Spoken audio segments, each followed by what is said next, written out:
Hello, I am Endlessness and welcome back to Final Fantasy VII Ever Crisis, and in this video I'd like to give you a guide for the final floor B100 in this permanent tower of Cetra. Jenova NUCLEUS is weak to all elements, however for the most of the battle she'll have active shields that make her resist most of the damage. And she also spawned 2 tentacles that will occasionally attack you, but the only way for Jenova to lose her shields is to defeat both tentacles.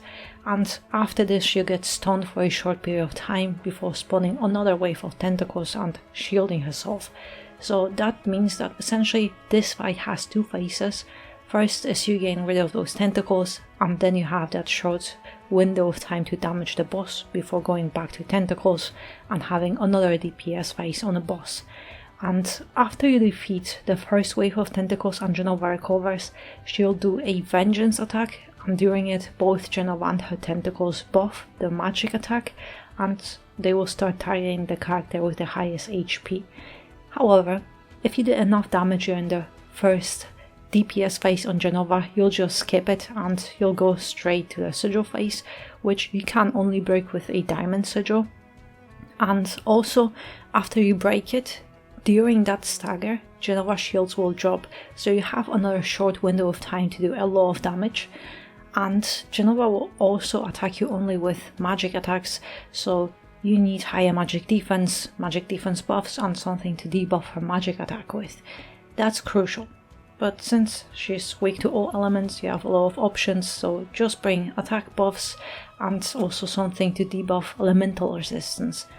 But also, Jenova can poison you, so definitely bring an Esuna poison. And also, after you defeat those tentacles 2 times, Jenova will do an attack and will inflict venom. And if you get to that point, you can't cure venom. So the only way to dodge it is if you bring Angel and cast Veil with his limit break just before this attack, so that Veil would just protect you from it. If I remember correctly, we got this battle almost a year ago, and while initially I did a guide on it, apparently sometime later they updated the battle and did some changes, mainly so that now Jenova shields herself every time she summons tentacles. And initially the fight was a bit different, so that you could later ignore tentacles and just the DPS on a boss. But ever since they did those changes and fixes, the battle works different now and you can't just ignore those tentacles. But we also got a lot stronger ever since. We now have higher character level, more weapons, over speed and ultimate weapons and so on. And I also apologize. Initially I completely missed it and I had no idea that they updated the battle so that old guide doesn't work anymore. But now with this new matte banner, I just wanted to test him and remembered about this cursed battle. So while very late, it might perhaps still help someone. But yeah, in this battle we have many options. You can bring any elemental DPS and it will work. Just make sure that you have all the other required equipment. So this time it's the same thing I had, so red and matte, I just changed my DPS element. And this time I have wind team with Naki debuffing wind resistance and magic attack. Sephiroth will be just doing wind DPS and Matt was my healer with his new gear. And if you have default exploit weakness and either Motor Drive or those Academy gloves for wind DPS, you can have her instead of Sephiroth, and the battle should work exactly the same since they both have exploit weakness and wind DPS weapon. Just different things, but I also won't use Genji or overspeed here at all. So if you activate it on your own, then you'll do a lot more damage. But I also removed most sub weapons to lower my stats, and I just have the minimum to make this guide more accessible. But of course you should equip all your best weapons or materia to boost your stats the most, and you'll get through this battle much faster. Matt has Dark Knight outfit with Vanquishing X, but you could also choose Gigantic Shield if you want to. There are players for buffs and heals. Gale Weapon to remove physical defense buff, Ultimate Weapon, Esuna Poison, Single Target Cure and Breach. And then in sub-equipment slots, Matt has Brilliant Color with HP and heal, so he has the highest HP and he will be targeted by Vengeance. Naki has Canyon outfit with Stardust Ray, Silver Color to debuff Wind Resistance, John Color to debuff Magic Attack, Ultimate Weapon, Cura in all Q slot, Wind Materia and Mana Breach to lower Magic Defense, and in sub-equipment slots Naki only has a Gale Weapon with Magic Defense for allies.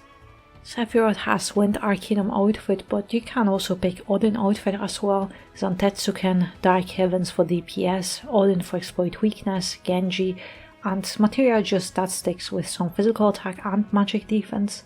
And then in sub-equipment slot Sephiroth only has a weapon with some wind potency.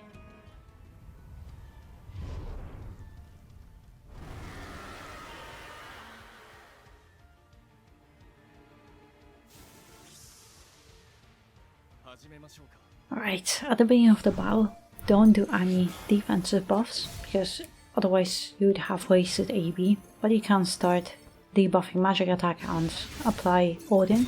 Only after you see this fog, then start buffing your magic defense, because you now have to nullify the buff, the debuff.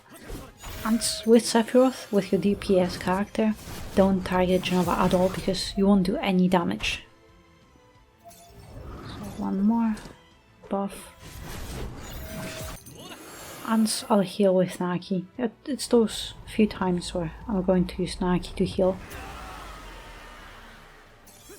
But also, I highly recommend try to stay in offensive stance as much as you can. Don't switch to defense unless it's for those charged attacks. Because every time you switch to defense in this battle, your command gauge, it fills up so slow, so every time you switch, it will extend up time before you finally reach max stance.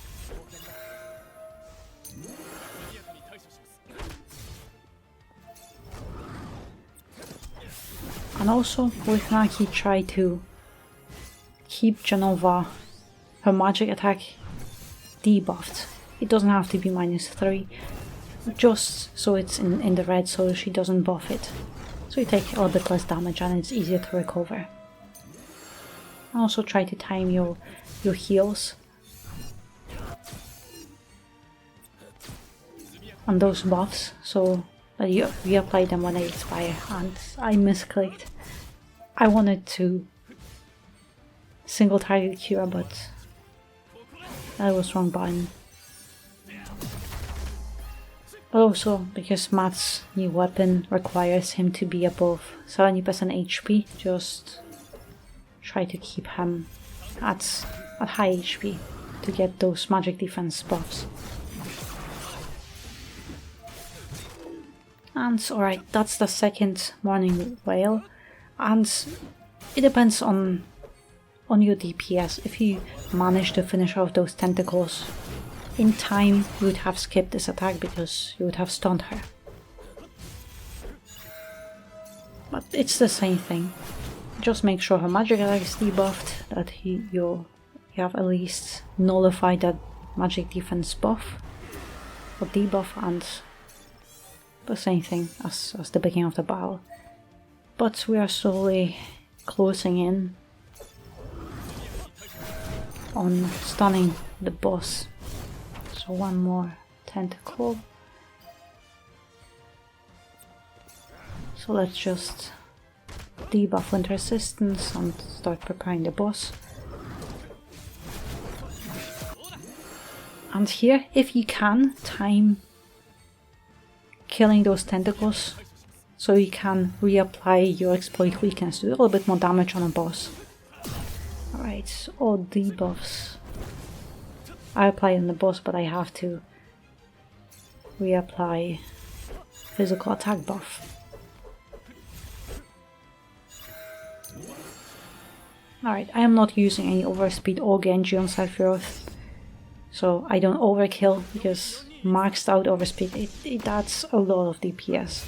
So I don't want to do that. You can do it, I just do it for the sake of making the guides a little bit more accessible. I guess not everyone invested into it. But if you activate overspeed, you'll do a lot more damage.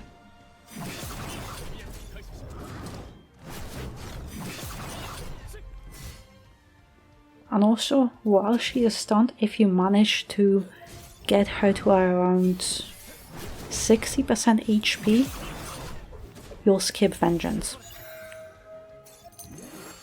I don't think I can do it, and it's fine, but if you manage, that's even better. Yeah, I'm missing a little bit.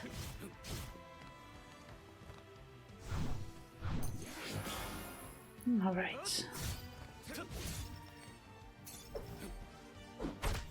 So, the same thing.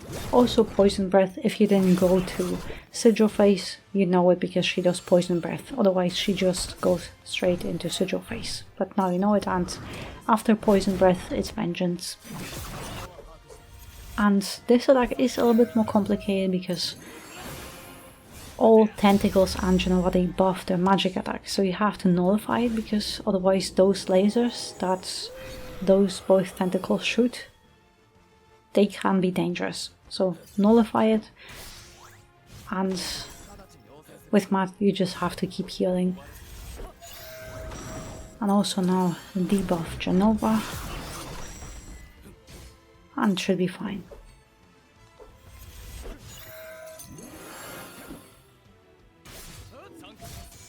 But yeah, if you don't nullify magic attack buff on those Tentacles, because those are the ones that are shooting those lasers at you. Jenova was just charging, but those two, they can kill you.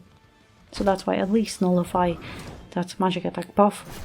Debuff if you can, but don't let them just do lasers on you, when they are buffed especially. Alright. Oh no.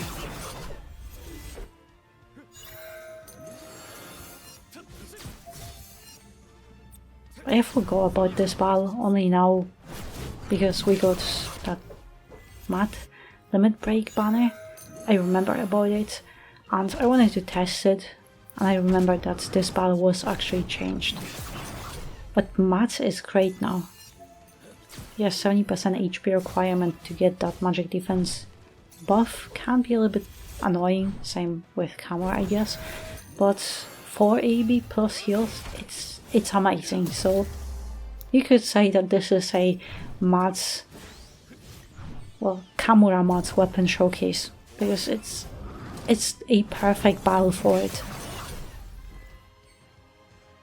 Because you also have all Suna slots, so you don't have to worry about poison at all.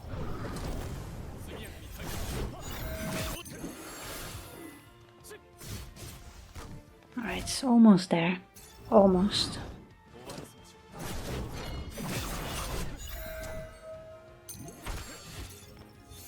Right, so let's fully nullify it. Now physical defense buff got nullified, and let's see. Okay, Poison Breath, same thing, because all it's not poison, it doesn't concern you at all. Another Vengeance, it's fine, because this Tentacle, it will die.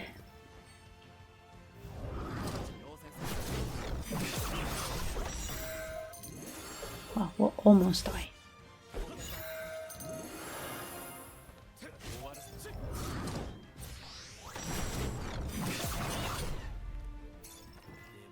Alright, so I will have to do Exploit Weakness after this. But we finally got max stuns, so now we're finally doing a lot more damage.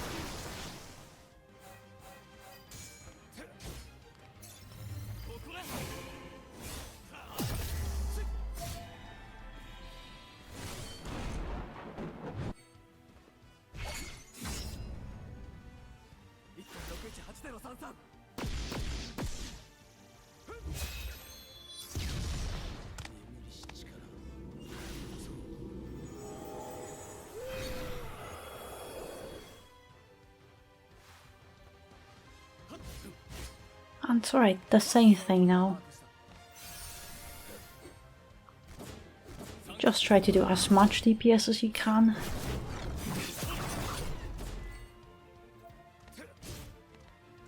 And yeah, technically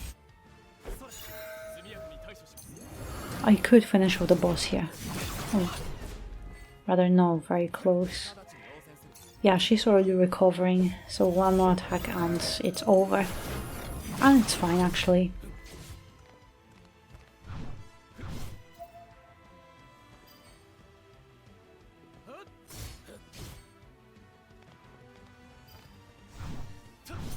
Now is the shield. And yep, the sigil face. If you did enough damage on a boss, that would be the first time you see after you kill those tentacles for the first time. So it just depends on your DPS.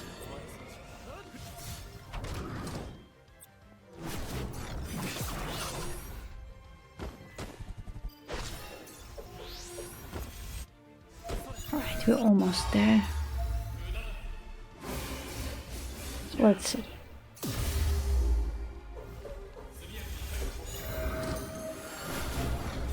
But yeah, this is amazing because when you stagger the boss, it's that very short window of time where you can do DPS to her.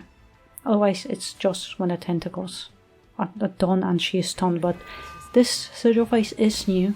It wasn't that like that originally. During that, she had always shield. But now, when you stagger her, target her because you can finish her off. And if you also do Zantetsuken during this, you can finish off those two tentacles. So after this, she would stagger again. So you would have a massive DPS combo because you could just target it over and over again. So the battle is different, but I would say those changes are better now. But yeah, that will be the whole battle. It's late, I am very sorry for that, but if you still need it, I hope you find my guide helpful, and good luck on your own clear, and in the meantime, thank you very much for watching, and I hope to see you next one.